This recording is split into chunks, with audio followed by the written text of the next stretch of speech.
एक प्रेयर अभी हम और करेंगे।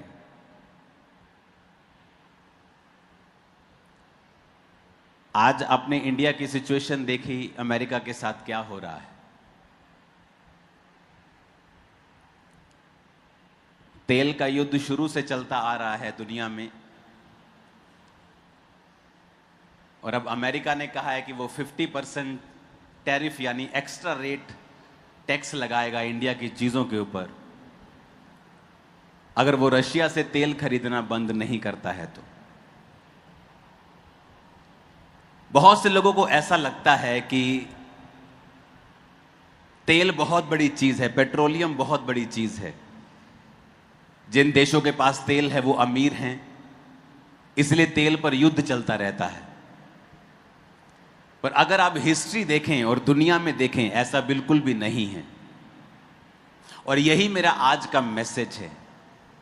पहला मैसेज ये है जो परमेश्वर ने मुझे आप लोगों के लिए दिया है कि आपकी सिचुएशन कैसी भी हो, आप किसी मंदी के दौर से गुजर रहे हों, आपका जन्म एक फाइनेंशियल पुअर, एक गरीब फैमिली में हुआ हो, एक छोटी फैमिली में हुआ हो, एक अनपढ़ फैमिली को बहुत लो फैमिली में हुआ हो, आपको फिजिकली चैलेंज है, आपको शरीर में सेहत में चैलेंज है, आप अपने डिप्रेशन से लड़ रहे हैं, कुछ भी हो सकता है जो आप जिसके साथ फाइट कर रहे होंगे। लेकिन परमेश्वर ने आज मुझे वर्ड दिया है कि अगर आप इसे फॉलो करेंगे, आपके आसपास चाहे दुनिया डूब रही हो, आप हंस रहे होंगे, तैर रहे होंगे, भाग रहे होंगे, कुछ भी हो रहा हो, नेम एनीथिंग। मैं ऐसे लोगों को जानता हूं कोविड के दिनों में जिन्होंने फाइनेंशियल बरकत पाई है परमेश्वर के कारण। मैं ऐसे लोगों को जानता हूं जिनमें मैं भी मौजूद हूं कि कोविड के दिनों में जो हल्का फुल्का गला पहले हर साल खराब होता था, कोविड के बाद वो भी नहीं हुआ। मैं आपको बता रहा हूं, परमेश्वर कुछ खास करने जा रहा है आपकी लाइफ में, लेकिन हमें समझने की जरूरत है। और इसके लिए मैं कुछ शारीरिक एग्जाम्पल्स, कुछ देशों के एग्जाम्पल्स आपको दूंगा, और उसके बाद आत्मिक चीजों की एग्जाम्पल आपको दूंगा, ताकि आप समझ सकें कि एग्जाम्पल के साथ, जब एग्जाम्पल दृष्टांत के साथ, दृष्टांत जब यीशु मसीह सिखाते थे तो लिखा लोगों को अच्छी तरह से समझ आ जाती थी कि परमेश्वर मुझसे क्या कह रहे हैं। और दूसरा वचन जो आप लोगों के लिए है वो उसके बाद मैं दूंगा आपको, अगर टाइम बचा तो आपकी लाइफ कैसी भी हो, आपका कद छोटा हो, आपका रंग काला हो, एनीथिंग जो आपको लगता है कि मेरी लाइफ में ये सेटबैक है, मेरी लाइफ में ये फेलियर है, मेरी लाइफ का ये नेगेटिव पॉइंट है, इसकी वजह से शायद मैं बरकत नहीं पा रहा हूं, शायद मैंने गलत लाइन चुन ली है, इसकी वजह से अब मैं सफर कर रहा हूं, शायद मैंने कुछ गलत कर दिया है, अब मैं उसे खत्म नहीं कर सकता हूं, मैं कारपेंटर बन गया हूं, काश मैं इलेक्ट्रिशियन होता, अब मैं इलेक्ट्रिशियन सीख नहीं सकता, मेरी उम्र 50 साल हो गई है। यह भी एक कारण नहीं है आपके फलवंत ना होने का। और दूसरा वचन मैं आपको दूंगा जिसमें परमेश्वर ने यह वायदा किया है योएल नबी की पुस्तक में कि अगर तू तौबा करेगा और मेरे पीछे आएगा और याजक तेरे लिए प्रार्थना करेंगे और तू प्रार्थना करके अपने मन को फाड़ के परमेश्वर के सामने आएगा, तो एक वायदा बड़ा जबरदस्त है बाइबल में। वो वायदा ये है, परमेश्वर ने कहा कि जो तेरी पास्ट की प्रॉब्लम्स हैं, तेरे पास्ट की हानि है, नुकसान हुए तेरे पास्ट में, कुछ लोगों के लव्ड वंस मर जाते हैं, वो सारी उम्र डिप्रेशन में जीते हैं और खुद भी हार्ट की प्रॉब्लम से मर जाते हैं, स्ट्रोक से मर जाते हैं, चिंता में मर जाते हैं। कुछ लोगों को बिजनेस पे अटैक होता है, वो इस चिंता में अपनी सारी जिंदगी बिता देते हैं और कभी ऊपर नहीं आ पाते। लेकिन परमेश्वर ने हमसे एक वायदा किया है, परमेश्वर ने हमसे कहा है कि जितनी हानि टिड्डियों ने की थी, मैं वो सब हानि तुझे भर दूंगा। यानी कि परमेश्वर में एक आस है। क्या आस?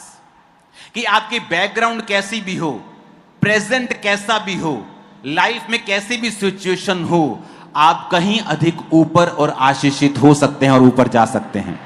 दूसरा, कुछ लोग ये समझते हैं कि मैं ऊपर जाके कैसे जा सकता हूं, क्योंकि मेरी लाइफ की जो घटनाएं हुई हैं मेरे साथ, जो मेरे साथ मेरे नाल जड़ा वापरे जड़े जो मेरे साथ हुआ है, वो मैं कभी भूल नहीं सकता। आपके लिए भी एक वचन है और परमेश्वर ने कहा है बाइबल में। हम योएल नबी की पुस्तक को पढ़ेंगे, उसका 2 अध्याय,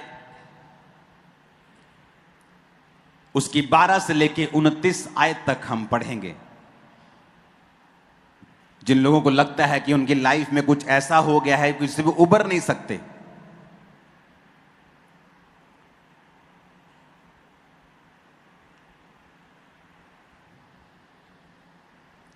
वो उस चीज से बाहर नहीं आ सकते। अब 25 आयत में लिखा, जिन वर्षों की उपज अरबे नामक टिड्डियों और यलेक और हसील और गजाम नामक टिड्डियों ने, अर्थात मेरे बड़े दल ने, जिसको मैंने तुम्हारे बीच भेजा, खा ली थी, उसकी हानि मैं तुमको भर दूंगा। यह वचन अभी पूरा पढ़ूंगा मैं, लेकिन ध्यान से समझो। परमेश्वर कहता है कि जो हानि मैंने भेजी थी, क्योंकि तुम दूर थे, तुमने तौबा नहीं की थी, तुम परमेश्वर से दूर थे, और परमेश्वर ने कहा जब तुम मेरे पास आओगे, अपने मन को फाड़ोगे, अपने आप उपवास रखोगे, जब तुम तौबा करके मेरे करीब आओगे, तो जो शैतान ने तुम्हारे साथ किया, मैं उसकी हानि तुम्हें भर दूंगा। वो डिप्रेशन जिससे आप कभी निकल नहीं सकते थे, चाहे वो जितनी मर्जी बड़ी घटना के कारण क्यों नहीं हुआ हो, परमेश्वर आपको निकालने जा रहे हैं उससे। उसको आपको बढ़ाने के लिए ना तो आपके प्रेजेंट की जरूरत है कि आपकी सिचुएशन अच्छी हो, परिवार अच्छा हो, फाइनेंशियल कंडीशन अच्छी हो, सेहत अच्छी हो, उसको इसकी भी जरूरत नहीं है। और उसको ये भी वो बदल सकता है जो आपके साथ आपकी जिंदगी में आपके पिछले सालों में हो चुका है। बुरी घटनाएं, divorce, accidents, business failures, setbacks, निराशाएं, रिजेक्शंस, वो कुछ भी हो सकता है। लेकिन परमेश्वर ने कहा मैं उन सब से तुमको उबार दूंगा और तुमको खड़ा कर दूंगा। ऐसा कोई नहीं कर सकता, ऐसा कोई नहीं कर सकता कि तुम्हारे पास्ट से भी, तुम्हारे बीते कल से भी तुम्हें वो आजाद कर दे और तुम्हें नया आदमी बना दे। हालेलुया। योएल नबी की पुस्तक 2 उसकी 12 आयत में लिखा है, हम अब पूरा वचन पढ़ेंगे, क्वायर के साथ हम मिलकर यह वचन पढ़ेंगे। तो भी यहोवा की यह वाणी है कि अभी भी सुनो और उपवास के साथ रोते पीटते अपने पूरे मन से फिरकर मेरे पास आओ। मैं 1 2 3 पढ़ूंगा, आज चर्च के साथ पढ़ते हैं। 1 2 3 सब पढ़ेंगे। तो भी यहोवा की यह वाणी है, अभी भी सुनो, उपवास के साथ रोते पिटते अपने पूरे मन से फिरकर मेरे पास आओ। अपने वस्त्र नहीं, अपने मन ही को फाड़कर अपने परमेश्वर यहोवा की ओर फिरो, क्योंकि वह अनुग्रहकारी, दयालु, विलंब से क्रोध करने वाला, करुणाकारी, दयालु, विलंब से क्रोध करने वाला, करुणा निधान और दुख देकर पछताने हारा है। उसने कहा अपने मन को फाड़कर परमेश्वर के सामने आओ, क्योंकि वो अनुग्रहकारी और विलंब से क्रोध करने वाला है। 17 आयत में लिखा है, याजक जो यहोवा के टहलुए हैं, आंगन और वेदी के बीच में रोकर कहें, अपनी प्रजा पर तरस खा। हालेलुया। 21 आयत में लिखा है, देश तू मत डर, तू मगन हो, तू आनंद कर, क्योंकि यहोवा ने बड़े बड़े काम किए हैं। हे मैदान के पशुओं मत डरो, क्योंकि जंगल में चराई होगी, वृक्ष फलने लगेंगे, अंजीर का वृक्ष दाखलता अपना बल दिखाने लगेगी। हे सैयोन के लोगों, अपने परमेश्वर यहोवा के कारण मगन हो और आनंद करो, क्योंकि तुम्हारे लिए वह वर्षा अर्थात बरसात की पहली वर्षा बहुतायत से देगा और पहले के समान अगली और पिछली को भी बरसाएगा। तब खलिहान अन्न से भर जाएंगे, रस कुंड नए दाख मधु ताजे तेल से उमड़ेंगे। जिन वर्षों की उपज अरबे नामक टिड्डियों, यलेख, हासिल और गाजाम नामक टिड्डियों ने अर्थात मेरे बड़े दल ने जिसको मैंने तुम्हारे बीच भेजा खा ली थी, उसकी हानि मैं तुम्हें भर दूंगा। तुम पेट भर खाओगे और तृप्त होवोगे और अपने परमेश्वर यहोवा के नाम की स्तुति करोगे, जिसने तुम्हारे लिए आश्चर्य के काम किए हैं। मेरी प्रजा की आशा फिर ना टूटेगी। सब बोलो आमीन। और फिर वो कहता है कि उन बातों के बाद मैं सब प्राणियों के ऊपर अपना आत्मा उंडेल दूंगा।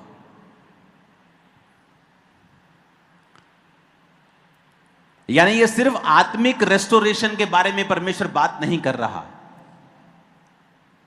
क्योंकि वो दिन अभी हैं। अंत के दिनों में वो अपना आत्मा सब मनुष्यों के ऊपर उंडेल देगा। परमेश्वर आपको कॉल कर रहा है कि अगर तेरी लाइफ में ऐसी घटनाएं हुई हैं जिसका तू कुछ नहीं कर सकता, तेरे पास्ट को तू बदल नहीं सकता, उन बुरी घटनाओं को तू चेंज नहीं कर सकता, लेकिन मैं कर सकता हूं। परमेश्वर ने कहा, मैं उन सब का नुकसान तुझे भर दूंगा अगर तू मेरे पास आएगा तो।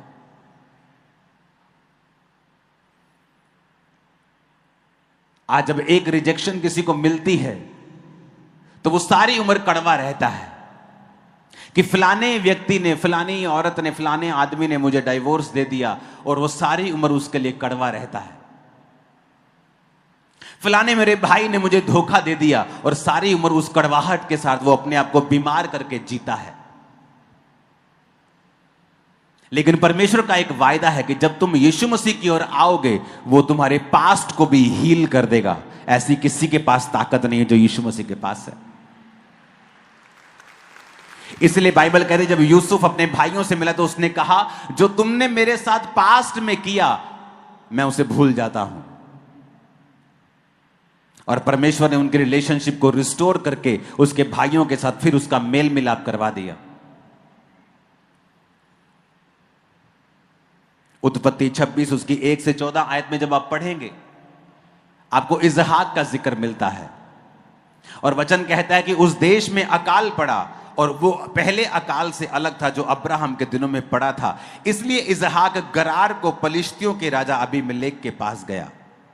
वहां यहोवा ने उसको दर्शन देके कहा, मिस्र में मत जा, जो देश में तुझे बताऊं उसी में रहे। तू इसी देश में रहे और मैं तेरे संग रहूंगा, तुझे आशीष दूंगा, और जो शपथ तेरे पिता से मैंने खाई थी उसको पूरा करूंगा। अब देश में क्या है? अकाल है। लेकिन परमेश्वर का वचन अब इजहाक को कहता है, तू कहीं मत जाना, तू कहीं भी मत जाना, मैं तेरे संग रहूंगा। और अगर आप इसकी पूरी स्टोरी को पढ़ेंगे तो आपको बड़ी हैरानी होगी इस स्टोरी को पढ़ के कि जहां इजहाक रहता था, उसने ये नहीं बताया था कि मेरी पत्नी है, क्योंकि लोग उसकी पत्नी को ले लेते। लेकिन उसने परमेश्वर की आवाज के ऊपर भरोसा किया और अपनी जान की भी परवाह नहीं की। और वचन कहता है वो उसी देश में जब उसने बोना शुरू किया तो उसकी फसल 100 गुना फल लेके आ रही थी, जबकि बाकी लोग प्यासे मर रहे थे, अकाल से मर रहे थे। इजहाक की गाय, बैल, भेड़, बकरियां, लैंड, पैसा, जमीन, सारा कुछ परमेश्वर 100 गुना तेजी के साथ आशीषित कर रहे थे। इजहाक घबराया नहीं कि यहां पे मेरी पत्नी को कोई देख लेगा या मुझे मार के मेरी पत्नी ले लेगा। उसने भरोसा किया परमेश्वर के वचन के ऊपर। आप रिस्क नहीं ले सकते। आपको डर लगता है आपके रिश्तेदारों से, डर लगता है समाज से, डर लगता है परिवार से, तो आप परमेश्वर की आशीष के काबिल भी फिर नहीं हैं। क्योंकि अगर आपको परमेश्वर की आशीष लेनी है तो आपको निडर होके, आपको एकदम से परमेश्वर की ओर देखना पड़ेगा और अपना उद्धारकर्ता उसे मानकर, अपना सोता उसे मानकर उसी का पीछा आपको करना पड़ेगा। इजहाक कह सकता है, परमेश्वर तू मुझे क्यों इस देश में रख रहा है? अच्छे किसी देश में भेज जहां मुझे मेरी जान का खतरा ना हो, मेरी वाइफ को खोने का खतरा ना हो, जहां पर कोई अकाल ना हो। लेकिन परमेश्वर ने कहा मैं तुझे इसी देश में आशीष दूंगा और बरकत दूंगा। और वचन कहता है राजा के दिल में परमेश्वर ने उसके लिए रहम डाला। राजा ने भी उसके लिए बरकत दी, परमेश्वर ने भी उसको बरकत दी। और बावजूद इसके कि आसपास सब अकाल था, परमेश्वर ने इजहाक को 100 गुना फल दिया। आज जब आप फैसला कर लेंगे परमेश्वर की आवाज को सुनकर उसका पीछा करने का, किसी से घबराने का नहीं, किसी के और देखने का नहीं, और सिर्फ प्रभु की ओर देखने का, आज के बाद आपका पास्ट हील होगा, और 100 गुना फसल, 100 गुना फल अपनी लाइफ में, अपने बिजनेस में, अपने परिवारों में, अपनी योजनाओं में आप पाने वाले हैं यीशु मसीह के नाम में।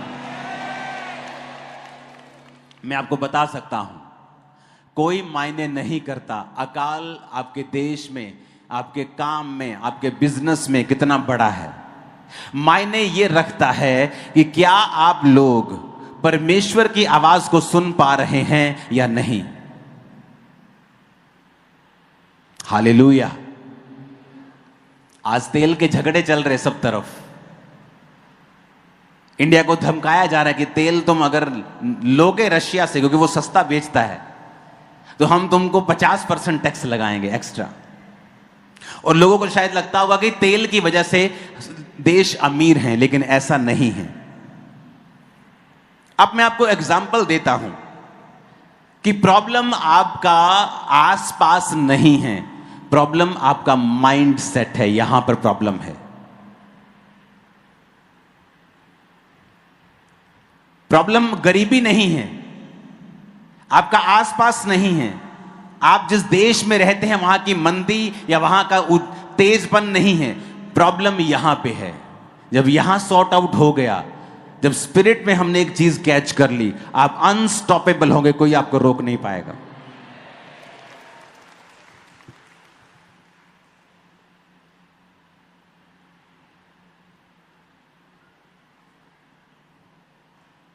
आप जिस नक्शे को देख रहे हैं सामने आपकी स्क्रीन पे, ये दुनिया का मैप है। और जहां पर आप नीला नीला देख रहे हैं, इन देशों के पास तेल है, पेट्रोलियम है। जहां नीला नीला दिख रहा है, ये नीला दिख रहा है, ये नीला दिख रहा है, ये नीला दिख रहा है। हां, तुम्हारा ये चल नहीं रहा है, ये नीला दिख रहा है।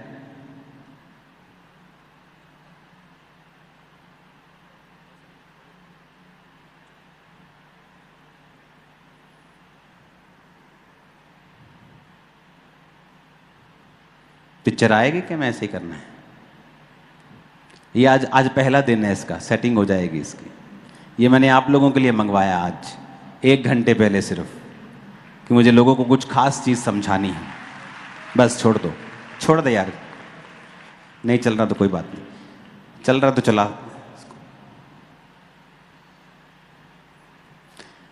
Please go. ये रशिया है जो देख रहे हो आप, ये वाला रशिया जो इंडिया को तेल बेचता है। ओके, ये मिडल ईस्ट है, जहां पे दुबई है, सऊदी अरब है, जहां तेल है।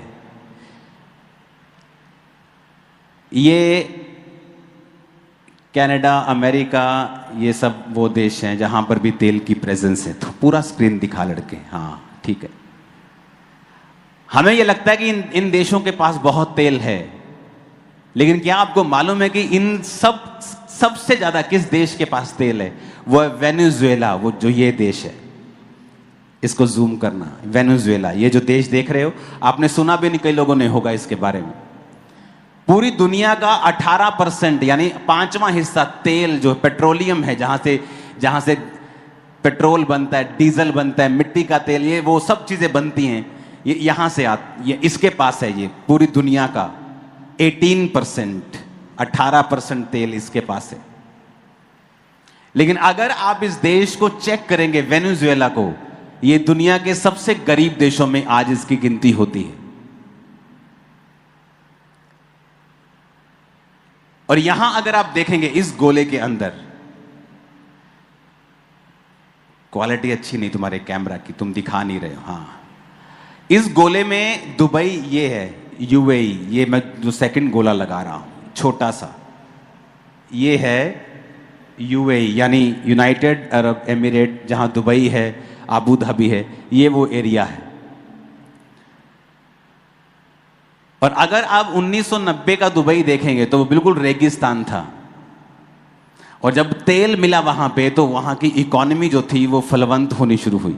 आप फोटोज दिखा सकते हैं, मेरे पास समय नहीं है अब मोबाइल चेक करने का। आप साथ साथ में जो फोटोज आपको दिखाएं, ये दुबई की फोटो देखो, 1990 की और 2008 की।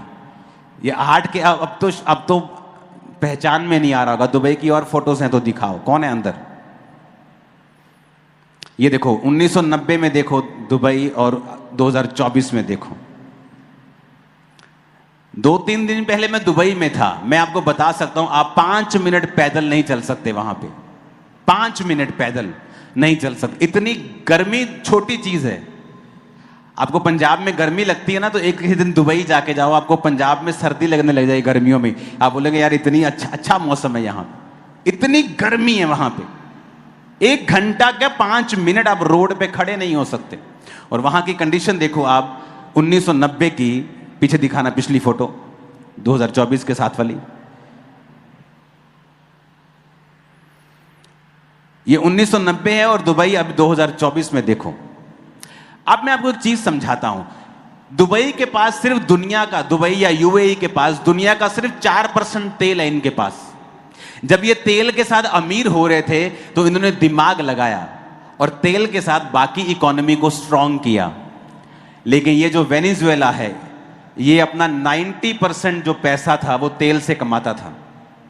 और जब तेल के प्राइस ड्रॉप हुए और इन्होंने अच्छी तरह से उसको संभाला नहीं, आज तेल होने के बावजूद भी यहां अगर आप इसकी डॉक्यूमेंट्री देखेंगे तो राशन, आपका दिल करता है आप किसी भी राशन दुकान से राशन ले आते हैं, यहां नहीं है।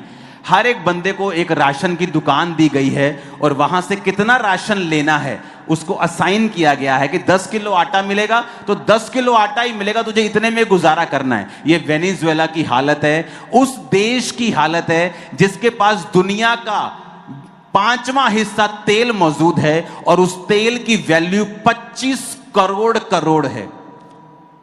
इतनी वैल्यू है कि वो अमेरिका से भी आगे जा सकता है, क्योंकि वो देश साइज में छोटा है लेकिन उसकी जो ट्रिलियंस में इकोनॉमी उसकी हो सकती है, लेकिन उसने हैंडल नहीं किया और आज वो गरीब देशों की गिनती में आता है। आप इसकी हिस्ट्री पढ़ना, mostly miss world, miss universe इस देश से बहुत निकलती थी। लेकिन आज ये देश गरीब है, रीजन अपने आप को इन्होंने अच्छी तरह से संभाला नहीं। आज दुबई जैसा और यूएई जैसा देश थोड़ा सा तेल होने के बावजूद भी अपनी इकोनॉमी को स्ट्रांग करके, आज यूएई का पासपोर्ट अगर आप देखेंगे तो इतना स्ट्रांग है कि यूरोप जाने के लिए, अमेरिका जाने के लिए, इन बड़े देशों में जाने के लिए इनको वीजा की भी जरूरत नहीं है।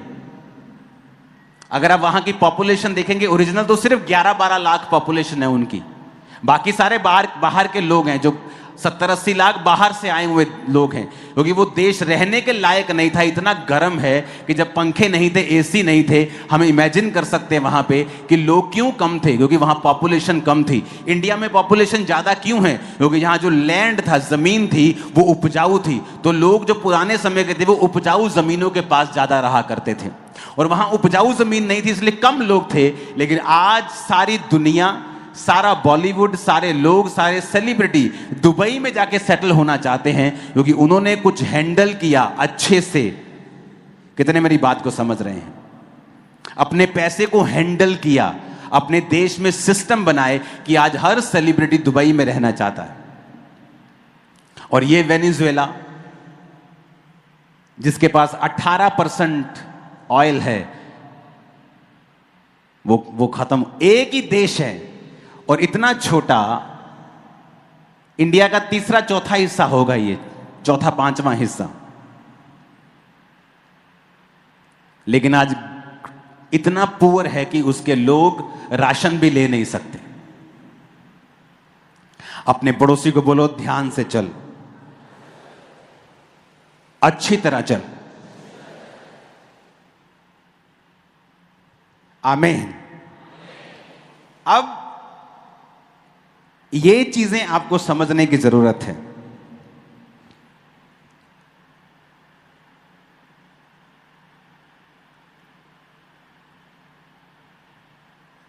कि ऐसा क्यों? अपने पड़ोसी को बोलो मिस हैंडलिंग, या जो तुम्हारे पास है उस पर ध्यान ना देना और सब गड़बड़ कर देना। फिर से बोलो अपने पड़ोसी को, जो तेरे पास है उस पर ध्यान दे। आमीन। 8 नंबर फोटो को दिखाना। जो फोटो अभी आप देखोगे, आप इमेजिन नहीं कर सकते कौन सा देश है। 9 नंबर फोटो को दिखाना, यह भी सेम देश है। 10 नंबर को दिखाना, यह देश है साउथ कोरिया। 1960 में सबसे गरीब देशों की गिनती में साउथ कोरिया आता था। 11 नंबर पिक्चर दिखाना, आज यह है साउथ कोरिया। और मैं आपको कारण बताता हूं। आज साउथ कोरिया का पासपोर्ट, 2 नंबर फोटो को हम देखेंगे, दुनिया का सबसे स्ट्रांग पासपोर्ट सिंगापुर का है और दूसरे नंबर पे साउथ कोरिया का है। अगर साउथ कोरिया के आदमी को यूएस से यूरोप कहीं जाना है तो उनको ईटीए लेना पड़ता है। जस्ट इंटरनेट पे इंफॉर्मेशन अपनी डालनी पड़ती है एम्बेसी को, उनको वीजा लेने की जरूरत नहीं पड़ती। वो देश जो गरीबी में थे, स्लम्स में थे, और जब उन्होंने, और कितना है ये साउथ कोरिया, सिर्फ इसका साइज पंजाब और हरियाणा को अगर हम मिला दें तो इतना साइज है उस देश का। यूएई का दुबई, जो आप दुबई देश बोलते हो वो यूएई है, उसका साइज कितना है, पंजाब से भी छोटा है। इसका मतलब क्या कि आपके पास सब कुछ है वेनेजुएला की तरह, तो भी आप कंडीशन बुरी हो सकती है। लेकिन अगर आपके पास एक्सट्रीम सिचुएशन है, पूरी धूप है, पूरा एक भी पत्ता नहीं उगता, फिर भी आप दुनिया के दूसरे तीसरे नंबर पे आ चुके हैं। कारण क्या? उसी तरह क्रिश्चियंस हैं, उनके पास पावर है, वर्ड ऑफ गॉड है, बाइबल है, कभी खोली नहीं। उनको पता है कि मैं अंगीकार करूंगा तो परमेश्वर मेरे साथ वैसा ही करेगा, कभी अंगीकार नहीं किया।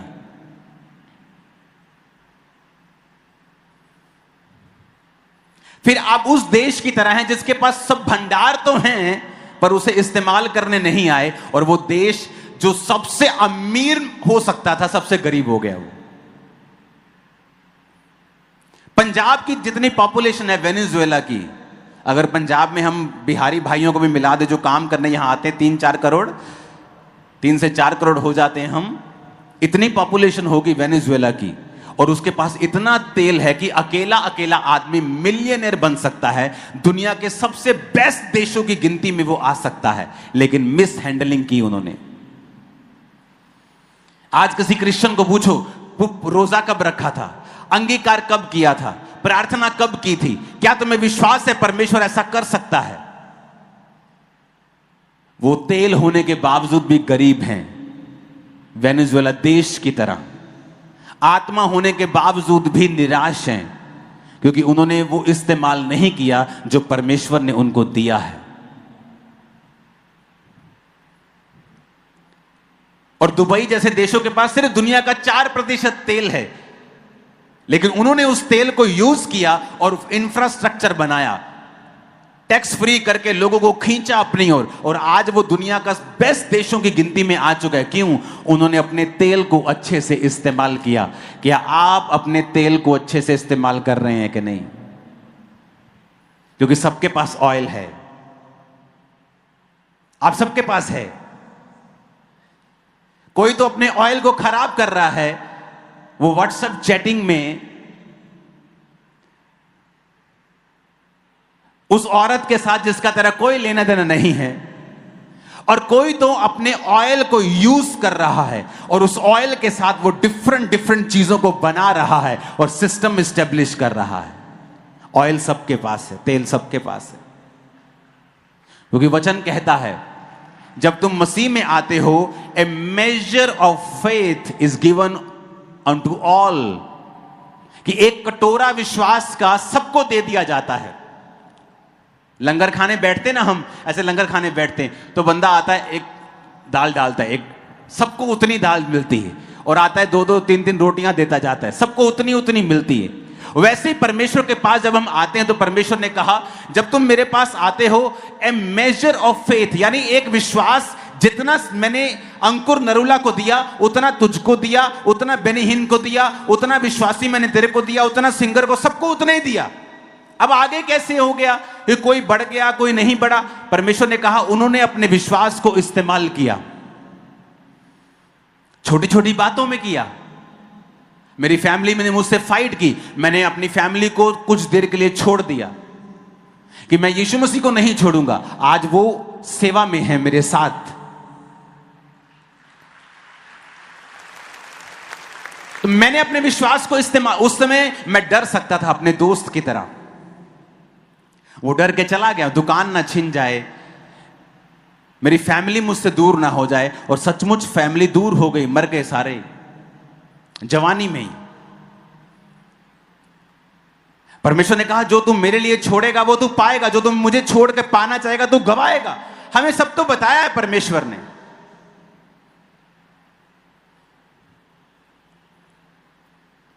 हालेलुया।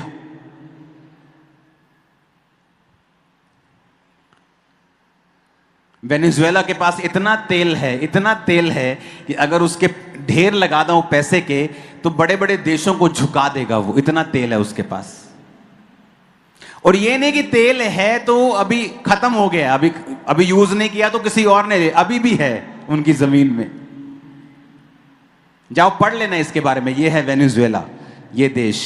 आज यहां पे रोटी नहीं खा सकते लोग, रोटी खानी मुश्किल है आज।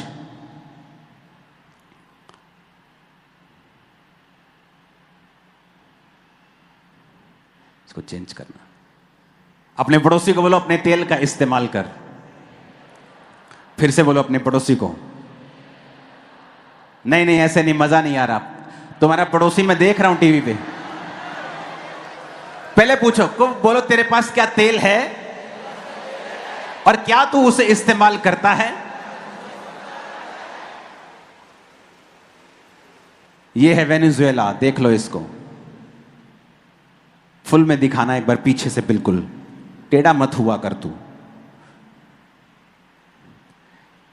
ये इसके नीचे ब्राजील है, ये अर्जेंटीना है, ये सारे देश साउथ अमेरिका की कैटेगरी में आते हैं। जरूरी नहीं जहां तेल है वहां अमीरी है, यूज कैसे किया उसको। तेल यहां भी है। बताइए कौन सा देश है? ये नाइजीरिया है। ये पूरा अफ्रीका है। अफ्रीका में बहुत कम तेल है किसी किसी के पास। ये नाइजीरिया है। जिन जिन के पास यहां तेल है, अल्जीरिया और भी देश हैं, ये मोरक्को है साइड में, यहाँ पुर्तगाल शुरू होता है, इनके पास भी तेल है लेकिन ये उसका फायदा नहीं उठा पाए करप्शन की वजह से।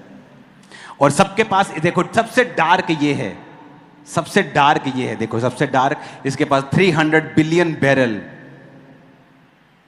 300 के बाद 9 जीरो लगेंगी। और एक बैरल $100 का भी अगर आप लगाओ, 70, 80, 100 का भी लगाओ, तो आप लगा लो 25 करोड़। इतना पैसा है कि सारा खत्म कर देंगे। पूरी दुनिया का राशन खरीद के दुनिया के टॉप पे सिर पे जाके बैठ सकते हैं, लेकिन कुछ नहीं कर पा रहे। और ये रशिया जिसको हम बोलते हैं बहुत तेल है, बहुत तेल है, रशिया के पास ज्यादा तेल नहीं है। कनाडा के पास ज्यादा तेल है। यूए, इधर सऊदी अरेबिया में ज्यादा तेल है। लेकिन क्या तुम अपने तेल को यूज करते हो कि नहीं? बात ये है, तुमने अपने तेल का किया क्या? किसी ने तो अपने तेल को अब्यूज किया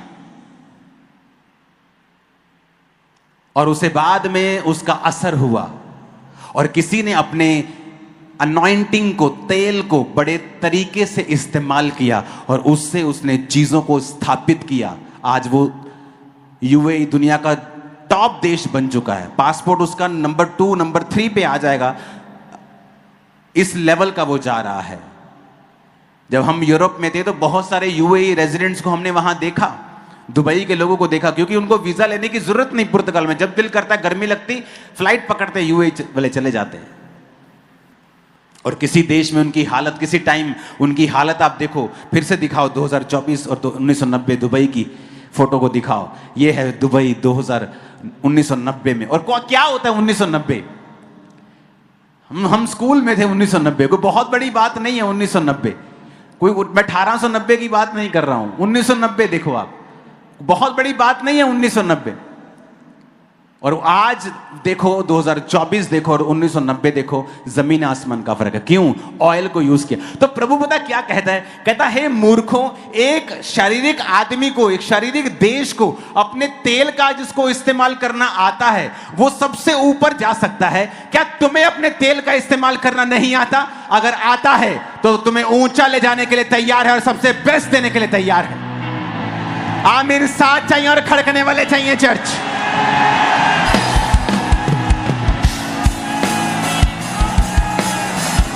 हालेलुया। तुम आम नहीं हो, तुम्हारे अंदर ऑयल है। और दूसरी बात, ये ऑयल को तुम बढ़ा सकते हो। ये ऑयल को, तेल को तुम बढ़ा भी सकते हो। यीशु मसीह के नाम में बढ़ेगा तुम्हारी लाइफ में। आमीन। अपने तेल को खराब मत होने देना, इसका मिसयूज मत करना, लोगों में से बेचना नहीं। हालेलुया। क्योंकि एक समय वेनेजुएला तेल बेच बेच कर अपने खाने पीने के और लग्जरी चीजें मंगाया करता था।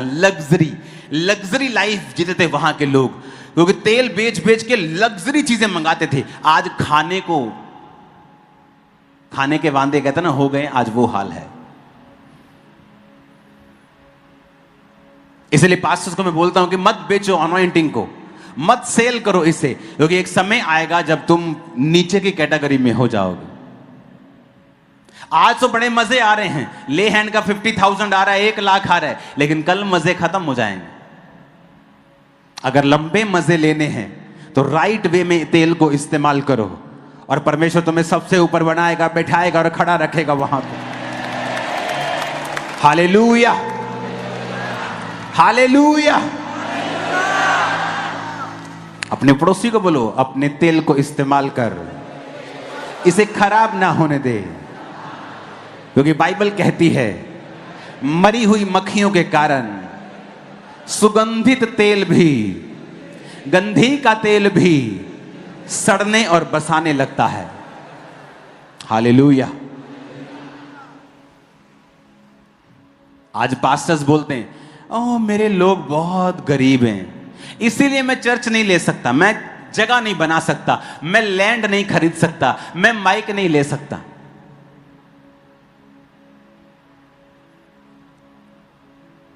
दाऊद के पास गरीब लोग आए पहले और बाद में योद्धा बन गए।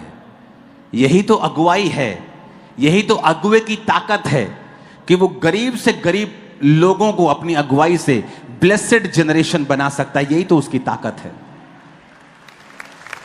तुम्हें दिखाना है अपने लोगों को कि तुम्हारी बरकत इस देश के फाइनेंस के साथ जुड़ी हुई नहीं है। तुम मेरे पीछे चलो। मैंने दिखाया है लोगों को बो कर, जब चर्च में जरूरत होती थी मैं उन पैसों को बो देता था।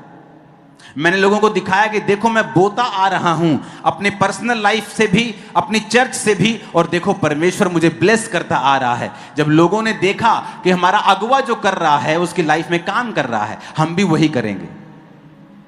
अगर मैं भी यही बोलता लोग गरीब हैं, तो आज हम उसी सिचुएशन में चाहे शायद रहते। तो हमारा आसपास हमारे लोग निर्धारित नहीं करते कि हम कितना ऊंचा जाएंगे। निर्धारित यह करता है कि जो ऑयल हमारे पास है उसको हमने यूज कैसे करना है। जो प्रभु ने हमें ऑलरेडी बाइबल में गिवन वर्ड दिया हुआ वचन है, जो ऑलरेडी लिखा हुआ है, उसे पढ़ना है, उसे इस्तेमाल में लाना है। नहीं तो वो ऑयल आज भी वेनेजुएला के पास, देश के पास पड़ा है, जमीन में तेल पड़ा है, नलका लगाते तेल निकलता है।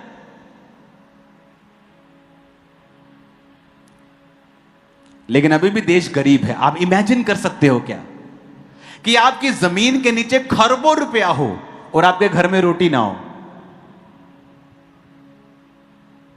आपके घर के नीचे अरबों दबा हुआ हो और आपको मिन के दूध दिया हो कि ये 3 लीटर दूध ही तुम ले सकते हो, और तुम देख रहे हो अच्छा आज इतनी चाय बना लेते हैं, कल सुबह भी पीनी है, परसों मेरे दोस्त ने आना है, चलो अब ठीक है। आप बोलो यार हम पागल हैं क्या?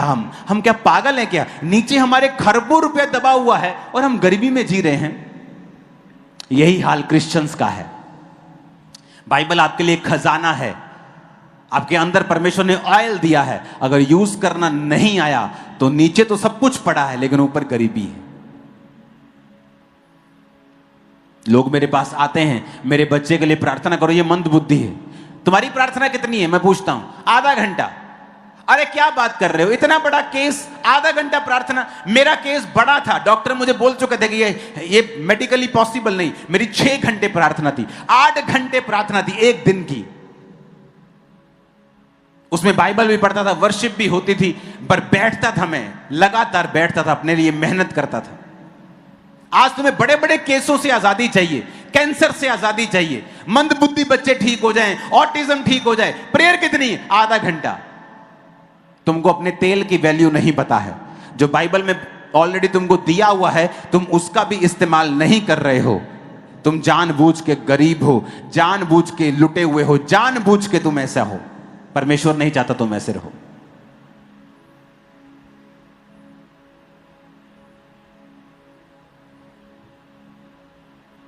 कितने समझ रहे हैं? अगर मैं आपको यहां से अभी बुलाऊं ना, आपको, मेरे को तो दुनिया का एक नक्शा पता है, मेरे को सब देश के नाम पता है, लेकिन अगर मैं आपको बुलाऊं ना अभी यहां मुझे ढूंढ के दो कि यूएई, यूनाइटेड अरब एमिरेट कहां है, यहां पे आप दूर से देख भी नहीं पाओगे, देख भी नहीं पाओगे, इतना छोटा है वो, पंजाब से भी छोटा है वो। ये देश है वो, ये देखो, इसको ऐसा कर सकते क्या? नहीं, ये है छोटा सा इधर, ये इसका लाल पेन ऑन करना जरा।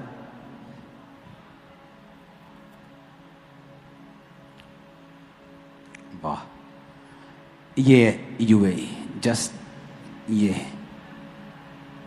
दिख रहा है, जूम करके दिखा, ये दिख रहा है, ये छोटी सी लाइन, ये है देश, छोटा सा। अगर वो कहता मैं तो छोटा सा हूं, मैं क्या कर लूंगा? मेरे तो एक मूली नहीं उगती, खाना नहीं है, सिर्फ 10 लाख लोग हैं, पूरी हमला भी कर देगा तो कुछ नहीं कर पाएंगे। आज दुनिया के टॉप में जाके बैठे। परमेश्वर ने कहा तुम छोटे हो, छोटे से छोटा सामर्थी जाति बन जाए। एक सांसारिक देश, एक सांसारिक व्यक्ति अपने रिसोर्सेस को यूज करके टॉप पे जा सकता है। सोचो आप जिसको परमेश्वर ने अपना आत्मा दिया हुआ है, कहां जा सकते हैं आप? उसने अपना आत्मा आपको दिया। दुनिया की सबसे प्रेशियस चीज, इस पूरे यूनिवर्स की सबसे कीमती चीज, उसका पवित्र आत्मा आपके अंदर है। अपने हाथों को उठाओ। आपके हाथ में प्रेयर माउंटेन कार्ड्स हैं, इसे भर देना, 2-2 मत लेना। प्रभु की हुजूरी में झूठ बोलकर ली गई आशीष शराब से कम नहीं है। सच्चे रहना जब कोई नहीं देख रहा तब भी। अगर आप सिंगल हैं, सिंगल लेना। मेरी भैन दा भी दे दो, मेरी मासी दी कुड़ी दा भी दे दो, मेरे कजन दा भी मत करना। जो प्रभु की प्रेजेंस में आज आया है, एक एक कार्ड लेना, भरना, क्योंकि जल्दी आप सबको मैं प्रेयर माउंटेन पे मिलने वाला हूं। अपने हाथों को उठाओ। बड़ी मीटिंग्स अगले थर्सडे और संडे, अपने बीजों के साथ आना ताकि सब काम हम पूरे कर सकें। हाथों को उठाओ। परमेश्वर के वचनों को सुनने के लिए हमारे चैनल को सब्सक्राइब कीजिए और हमारी लेटेस्ट वीडियो सबसे पहले देखने के लिए बेल आइकन को प्रेस कीजिए।